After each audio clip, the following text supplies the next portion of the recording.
की धरती पर सदियों से ऐसे रहस्य छिपे हैं जिनके सामने आधुनिक विज्ञान भी ठहर कर सोचने पर मजबूर हो जाता है। लेकिन आज हम आपको जिस जगह की यात्रा पर ले जा रहे हैं वह सिर्फ एक रहस्य नहीं बल्कि ऐसा लगता है मानो स्वयं भगवान शिव ने इसे दुनिया की नजरों से छुपा कर रखा हो। कल्पना कीजिए, घने जंगल, चारों ओर सन्नाटा, पहाड़ों के बीच उभरी पत्थरों की आकृतियां और उन्हीं चट्टानों में उकेरा गया महादेव का विराट रूप। कहा जाता है कि यह कोई साधारण स्थान नहीं बल्कि भगवान शिव का ऐसा अलौकिक लोक है जहां वे अपने लाखों गणों के साथ आज भी मौजूद हैं। यही वजह है कि वैज्ञानिक भी इस स्थान को देखकर हैरान हैं और शोधकर्ता आज तक यह नहीं समझ पाए हैं कि आखिर यहाँ पूजा पाठ क्यों नहीं हो सका। यह रहस्यमय धाम त्रिपुरा की राजधानी अगरतला से लगभग 145 किलोमीटर की दूरी पर स्थित है। जंगलों और पहाड़ियों के बीच छिपा यह स्थान उनाकोटी कहलाता है। नाम सुनते ही सवाल उठता है, आखिर ऐसा क्यों? और जब आप इसके भीतर प्रवेश करते हैं तो यह सवाल और भी गहरा हो जाता है। यहाँ मौजूद है 99,99,999 पत्थर की मूर्तियाँ, यानी 1 करोड़ से ठीक एक कम, करोड़ों नहीं बल्कि एक कम 1 करोड़।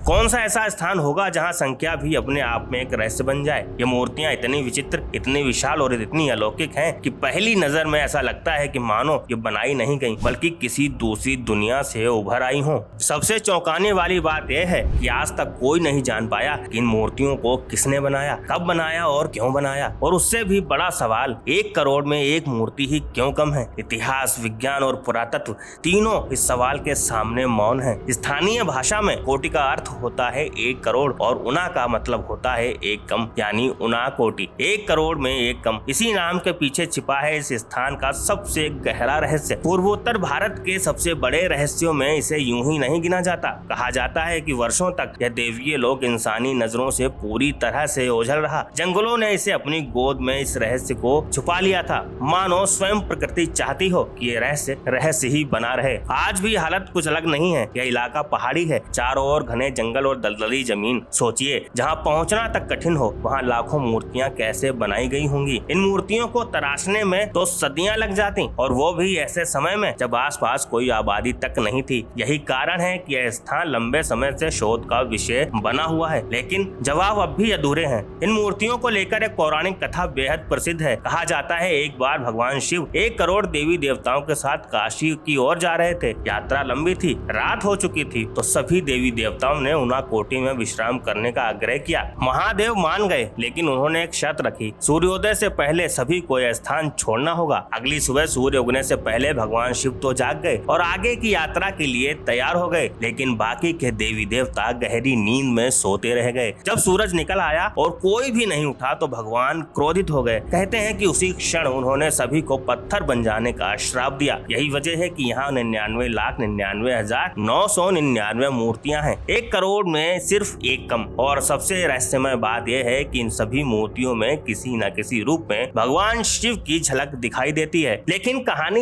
यहीं खत्म नहीं होती। एक दूसरी कथा भी उतनी ही चौंकाने वाली है। कहा जाता है कि कालो नाम का एक महान शिल्पकार था जो भगवान शिव और माता पार्वती के साथ कैलाश पर्वत जाना चाहता था। यह संभव नहीं था, लेकिन उसकी जिद देखकर भगवान ने उससे एक चुनौती दी। शिव ने कहा, अगर तुम एक ही रात में 1 करोड़ देवी देवताओं की मूर्तियां बना दो तो मैं तुम्हें अपने साथ कैलाश ले चलूंगा। शिल्पकार ने पूरी रात जी जान से मूर्तियां गढ़ी। हथौड़ी की हर चोट के साथ पत्थर जीवंत होता गया, लेकिन जब सुबह गिनती की गई तो पता चला कि एक मूर्ति कम है। शर्त अधूरी रह गई और कालू कैलाश नहीं जा सका। मान्यता है कि इसी घटना के बाद इस स्थान का नाम उनाकोटी पड़ा। आर्कियोलॉजिस्ट मानते हैं कि इन मूर्तियों का समय वैदिक काल से भी पहले का हो सकता है। उस दौर में भी भारतीय उपमहाद्वीप में भगवान शिव की उपासना बड़े पैमाने पर होती रही है। क्या यह संभव है कि यह स्थान शिव आराधना को कोई प्राचीन केंद्र रहा हो जो समय के साथ प्रकृति में विलीन हो गया, या फिर सच में कोई ऐसा लोक है जिसे आज भी हम पूरी तरह से समझ नहीं पाए हैं। तो दोस्तों, भगवान शिव के इस अदृश्य और अलौकिक धाम के बारे में आप क्या सोचते हैं? क्या यह सिर्फ एक पौराणिक कथा है या फिर कोई ऐसा सच जिसे हम कभी भी जानने के काबिल नहीं हो पाएंगे? अगर आपके पास इससे जुड़ी कोई कहानी या मान्यता है तो कमेंट जरूर करें, क्योंकि कुछ रहस्य सिर्फ देखे नहीं जाते, उन्हें महसूस भी किया जा सकता है। इस वीडियो में फिलहाल इतना ही। मिलते हैं अगले वीडियो में एक नई कहानी के साथ। हमारे चैनल के साथ जुड़े रहें और इसे सब्सक्राइब करें।